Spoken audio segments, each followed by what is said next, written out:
Hello there. How many times have you heard somebody say, we're not holding our people accountable, or we need to hold them accountable? Yeah, I've heard it too, and unfortunately, I've actually said it. My name is David Norris. I've been in leadership for 44 years, and accountability is the one thing that is so difficult for people to grasp.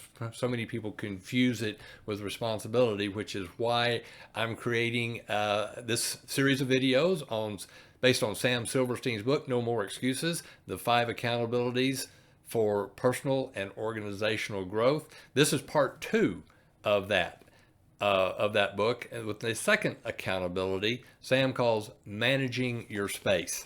And managing your space says that you are accountable for creating space for new ideas, initiatives, and projects.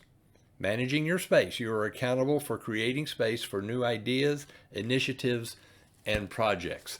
Now, when I talk about that with my own clients, and Sam even addresses this in the book, is that this is something that my clients find this to be something new and innovative, at least at first anyway, that they find it to be something unique or something like that. However, what we find out, what Sam addresses in the book, is that highly successful people have actually been holding themselves accountable for managing their space for a long time. In other words, they got really good at adding by subtracting. I think really the main thing is they just really didn't have a term for it that we call managing your space. Now, what I love about the book in the second accountability is a part that Sam calls a lesson from the plaid sport coat.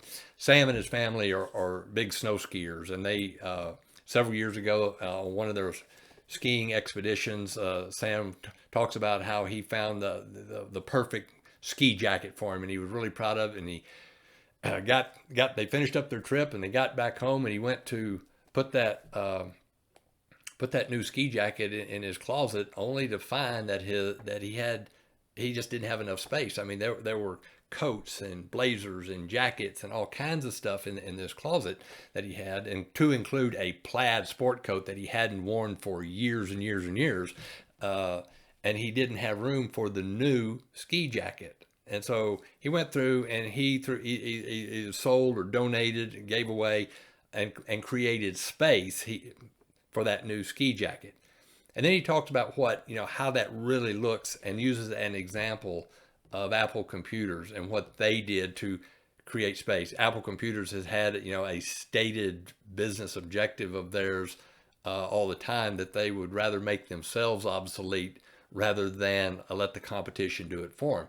And in a surprise move years ago, as they were coming back out, they pulled off the market, stopped production, and pulled off the market their number one selling product, the thing that was generating more revenue for them than they had ever seen before. And they dropped the iPod mini and replaced it totally with the iPod Nano. And what that really did for them was actually increase their revenues, increase their sales moving forward. And they have done very good with that. And what they did, and this is how I translate this over into my world, and also helping with my clients, and also Sam addresses this in the book. He said this is called managing your space is also expanding your accountability zone. So managing your space, you are accountable for creating space for new ideas, initiatives, and projects. So the question that I'll leave you with right now is that what is the plaid sport coat in your life? What is the plaid sport coat in your business that needs to go away to make room for a new strategic intent, a new initiative, a new project? Now, just this is the second accountability. The next one's going to be the third accountability. And again, if there's not a link on the video, you'll see it in the comments below. Click on that link and go over and download my free ebook, 3 Life-Changing Actions to Create Success in All Areas of Your Life.